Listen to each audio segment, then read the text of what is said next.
The calculus is arguably the most powerful technique in mathematics. Its two central problems are easy to state. First, the gradient problem, to find the gradient of a curve at any point on the curve. The second problem is the area problem, to find the area under the curve. A solution to both these problems was invented in Europe in the 17th century, but the process of invention was far from simple. It involved mathematicians from several countries, notably France, England and Germany, and resulted in a huge controversy about who got there first. Pierre Fermat was a magistrate in southern France and an amateur mathematician. Isaac Newton is the English inventor of the calculus. Leibniz was a multifaceted person, but above all, I'm impressed by the fact that he exchanged letters with more than 1,000 correspondents. Pierre Fermat, Isaac Newton, Gottfried Leibniz. Each has at some time been credited with the invention of calculus.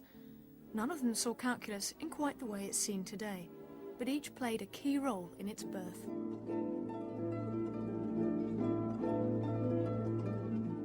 Our story starts in the early 17th century, when France was the centre of the mathematical world. Jean Pfeiffer is an historian from the Centre Alexandre Coiré in Paris. Jean, can you tell me about the French mathematicians at this time? We have first René Descartes, who was an important mathematician and philosopher who was trained by the Jesuits in La Flèche. He had a private income, so he could travel around Europe. He served in the army in Holland and in Germany. And from 1628 on, he settled in Holland, where he invented analytic geometry. For Descartes, mathematics was only part of a larger program, the task to put together a body of reliable knowledge. And one way to have reliable knowledge is to have reliable means to solve problems. For instance, in mathematics, if you have to solve problems, you should use coordinates, algebra, equations, and so on. So did Descartes actually solve the gradient and area problems? No, he did not really solve it, but he contributed a lot to him. He paved the way by creating his analytic geometry. But there was another man waiting in the wings, the lawyer Pierre de Fermat, down in Toulouse, who had a great passion for mathematics and made huge contributions to it. In 1629, at the same time as Descartes, he began to apply analytic geometry to the problem of finding maximum and minimum points on curves. Jean took me through some of Fermat's ideas for finding maximum and minimum points. Oh, let me show you. Fermat presented an algorithm, a mechanical procedure, without no justification. So we look at an example which Fermat also presented. Here you have a curve, y equal to x squared minus x cubed. And that curve may have a maximum at x. X plus a then is a nearby value. Then the two values of the y's here are nearly equal, as you can see on the picture. So Fermat is putting the two expressions equal to each other. So we have this equation here. Then Fermat is doing some manipulation, and at some point he is neglecting all the terms in a, because a is infinitely small. And so he gets this equation and the result. You have a maximum if x equal 4/3. So could Fermat also find tangents? Oh, I will show you again an example. Fermat considers a parabola, which is here, with an axis horizontal. And he wants to construct a tangent to the parabola at point B, which is here. In the Euclidean way of constructing straight lines, you need a second point. So Fermat is trying to find the intersection E with the horizontal axis. So he has to find the length EC. Now what does he do? He considers a second point F on the tangent, which is very close to B and which is also very close to the parabola here. The distance between the tangent and the parabola is very small. So again, Fermat can adequate the two values for y Then he does some manipulation again, and he can apply exactly the same algorithm we saw before. And he will find the answer that the subtangent EC is twice the length of DC in the case of the parabola. So he knew how to find tangents? Yes, but he also developed a remarkable method of calculating the area under the curve y equal x to the n. Here is dividing the x-axis by a certain number of points, x, e squared x, and so on, e being less than 1. Then he's constructing rectangles on these points, x, ex, and so on, and he can calculate the areas of these rectangles. The areas of all these rectangles form an infinite geometric sequence, and Fermat was able to calculate that sum. Then he sets E equal to 1, and all these rectangles are infinitely thin. And the sum of these infinitely thin rectangles is then equal to x to the n plus 1 over n plus 1. Did Fermat make any connection between the gradient problem and the area problem? No, he couldn't really do so because he was asking geometrical questions. He was looking for a construction of the tangent on the one hand and constructing an area on the other hand. To construct the tangent, he had to search for a second point to be able to trace the line, and to construct the area under the curve, he constructed a sequence of rectangles. So even if his methods are algebraic, the questions he asked were geometric, so he couldn't really make the connection. Did Fermat communicate his discovery to others? Yes, he sent his results to Mersenne, a friar in Paris, who circulated his results among the mathematical community. In particular, Mersenne told Descartes about Fermat's methods. Descartes was very, very critical about, but finally accepted the methods of Fermat. Fermat also wrote to Wallis in England, and he asked Wallis very, very hard questions on number theory to test his knowledge in mathematics. John Wallis was a very accomplished mathematician and an expert on many subjects, including codes and ciphers. Open University maths historian Jeremy Gray. Wallis was a professor of mathematics at Oxford. He wrote a book on conics, and then in 1655 he wrote a book called Arithmetic of Infinite, the Arithmetic of Infinites. And in this book he did several key things. He had the formula for the area under y equals x to the n that Fermat had for various values of n, of course from 0 to 1. He invented the lazy 8 symbol for infinity that we use, and he invented and made systematic use of a notation for fractional powers of x. Wallis's book had a great influence on one of the creators of calculus, Isaac Newton.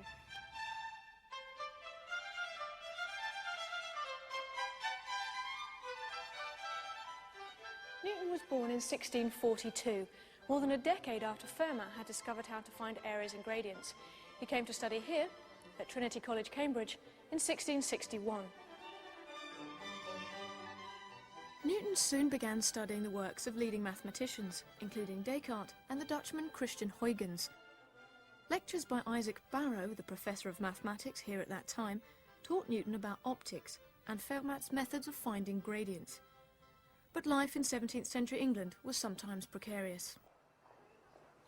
1665 to 1666 was the time of the Great Plague in England, and Trinity College was closed. So Newton returned home to Lincolnshire, which proved to be his most productive time, because it was there he made a remarkable discovery about the Binomial Theorem, and linked this to both the area and gradient problems.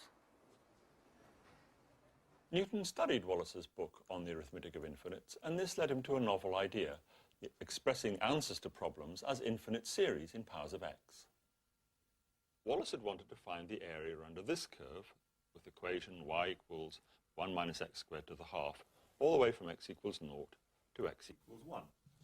Newton found he could do much better. He could find the area from x equals 0 to any value of x, say this one.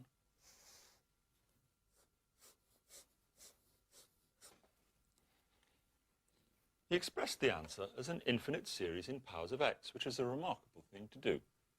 At first, his methods were rather like those of Wallace's, actually, clever guesswork. But he soon found he could make systematic sense of the infinite series that arose, and in this way he discovered the general binomial theorem. The form of the binomial theorem had been known for a long time for integer values of n. You get an expression like this: finite number of terms, the value of n goes down by 1 each time, and the number of terms in the denominator goes up by 1 each time. What Newton discovered was a different expression for arbitrary values of exponent, for example, a half here. You still find that the exponent goes down by 1 each time, that the number of factorial terms, the terms in the bottom, increase by 1 each time, but now the whole expression is infinite. It never stops. So why are fractional powers so important? Well, Newton used his method of infinite series to solve area and gradient problems for all sorts of curves, including curves with fractional exponents. In the course of doing this work, he discovered something very important.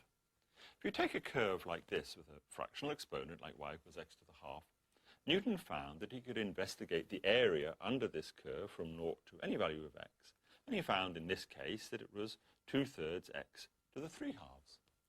And now, because he was happy with fractional exponents, he found that he could investigate the rate of change of the area curve, and he found that the rate of change of the area curve at x was equal to the height of the original curve, y equals x to the half. So he had a way of going from area problems to gradient problems and back. And this is what we call the fundamental theorem of the calculus. So, in effect, Newton found areas by looking at rates of change. Oh, absolutely. And that's very important because finding areas is difficult and finding rates of change is easy. So Newton could solve hard problems, area problems, by finding that they were solutions to other problems, easy problems, that were gradient problems. So how were Newton's results recorded? Well, there was quite a lot of secrecy, but Newton did communicate his results to friends, and in 1676 he even wrote a letter to Leibniz, a long letter describing what he'd done. But the key results that he'd found he only gave in the form of acronyms, 40-letter acronyms, which obviously didn't tell Leibniz anything. And actually that's the point, because what Newton is doing then is signaling that he's got priority in these discoveries without letting on what they are. Then a bit later, Wallace started to circulate some of the things that Newton had discovered. And then finally, of course, in 1687, Newton really does publish. He published his great book, the Principia Mathematica, which is the book that applies geometry to the study of the solar system and lots of other topics in applied mathematics. So now Newton was thinking in terms of fluxions and fluents for the calculus, and in this book, in fact, he moved on from fluxions and fluents to first and last ratios, which is a limit concept, much like we have in the calculus to this day. But actually, the Principia isn't written in the language of the calculus. There's little bits of calculus in it. It's really a geometry book. Unfortunately, Newton's writing was full of difficult concepts. He also used a rather specialised notation. A clearer version of these new ideas emerged from elsewhere in Europe. Niels Janker is a maths historian from the University of Essen in Germany. So can you tell us a little bit about Leibniz His background? Well, he was born in 1646 and he went to the University of Leipzig in 1661. He was talented in many areas, in philosophy, theology, languages, law and mathematics. And at the age of 20 he was offered a professorship at the University of Altdorf, but he refused it and preferred to become a diplomat. And what got him interested in these problems in the first place? Well, it was in a diplomatic mission when he came to Paris in 1672. And in Paris he met Christian Huygens. And Huygens was a famous physicist of his time and also a very, very good mathematician. And Leibniz was eager to learn mathematics from him. And so Huygens posed him problems and he recommended him works he should study by other mathematicians, among them, above all, the works of Pascal. And then, after hard work, in 1675, he devised his own algorithm for determining tangents to curves, and he got the insight in the inverse nature between this problem of determining tangents and the problem of the area under a curve.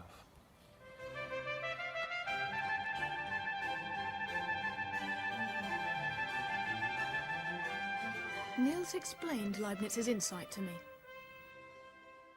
He built a rectilinear model for analyzing curved lines. So he considered every curved line as a polygon with infinitely many sides, which are infinitely small. So look, for instance, here we have 2 points, and we connect these 2 points by a line segment. And this line segment is infinitely small.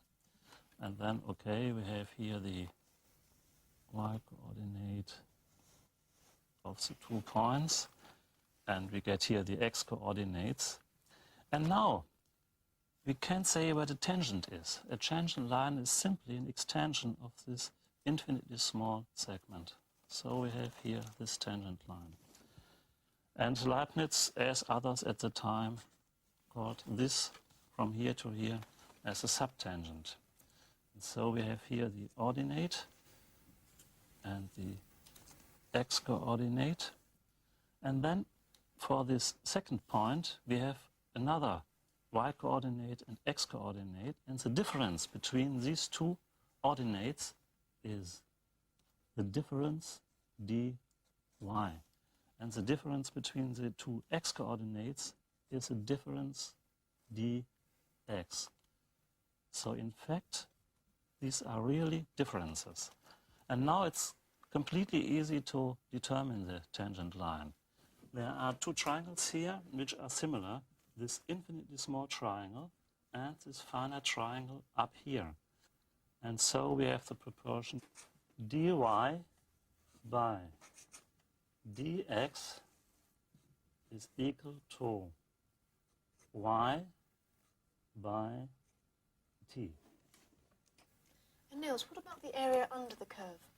Yes, for this problem of the area under the curve, he again applied his rectilinear model.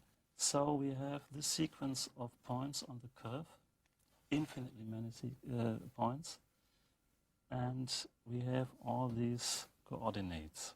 And then we introduce a function z, a quantity z, and z designates the area under the curve.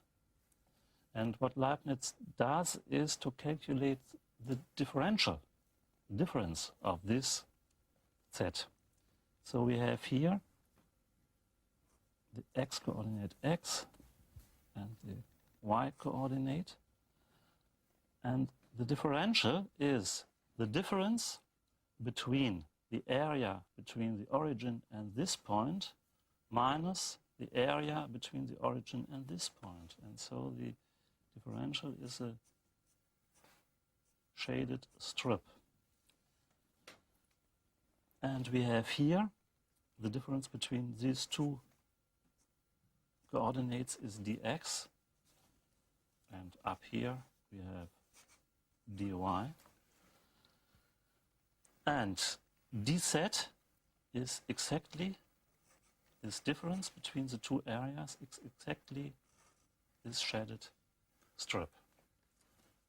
And we can calculate this as dz is equal to y times dx. But by writing this equation, we have neglected this infinitely small triangle up here. But it can be easily shown that it is really infinitely smaller than this rectangle made up of y and dx. So this is correct within this calculus. And now we take the sum over all this dz, and this gives the area. So the sum is simply our z, and this is equal to the sum over all y times dx. And this integral sign here, as we are used to, is derived from the normal s. And so we have derived the fundamental theorem. Leibniz invented the integral sign that's still used today. It's a long stretched s, because he saw the process as summing. And in fact, he invented also this letter D for the process of taking differences, differentiation. From this comes the name differential calculus. And in fact, this notation made it very easy to calculate. And so very fast he arrived at rules for differentiation, for instance, the product rule and the quotient rule. And at the same time, he had some communication with Newton, and they exchanged their results, and they realized that they both were able to derive series for sine, for logarithm, and other similar results. But Leibniz was very much aware that it was important to publish his results. And therefore he published his account to the differential calculus in a paper in 1684 in the Acta Eruditorum. This was a journal he had founded together with others some years ago. And he continued publishing other papers in this journal in the years to follow. This set the scene for a bitter and pointless dispute between the supporters of Newton and the supporters of Leibniz as to who invented calculus first. As we've seen, both were leading figures in the creation of calculus as a powerful working theory, but they were by no means the only contributors. Descartes, Fermat, Wallis, Barrow and Pascal all played key roles. It was a truly international effort, which was started by Descartes and Fermat at the beginning of the 17th century. It was developed in later centuries by other French mathematicians. And we haven't even mentioned the work of James Gregory yet. He was a Scottish mathematician, and in 1668 he published some work which was quite similar to the things that Newton and Leibniz were discovering, and he was in Italy at the time. But his work was even harder to read and wasn't much appreciated in his lifetime, I'm afraid. The Newton-Leibniz dispute became more and more acrimonious and contributed to a growing divide between mathematicians in Britain and those in Europe.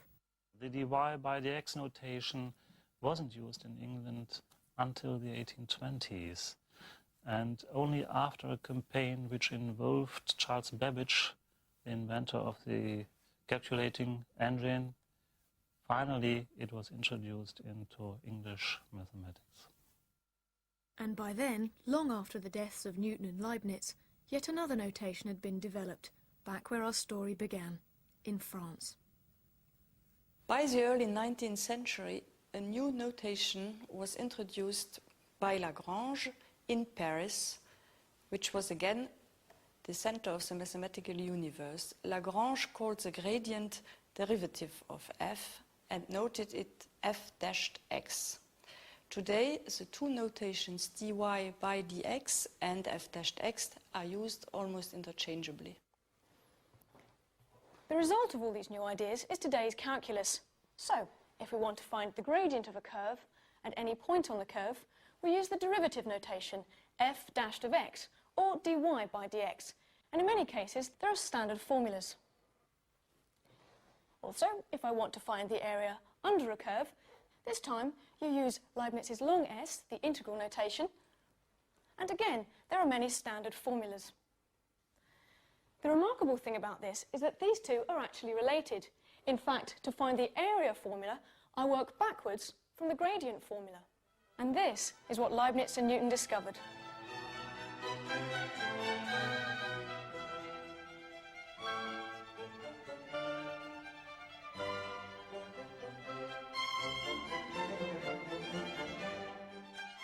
There's a bit in the Principia that I very much like, right at the end of the preface, where Newton says, "And I heartily beg that what I have done may be read with forbearance, and that my labours, in a subject so difficult, may be examined, not so much with a view to censure, as to remedy their defects."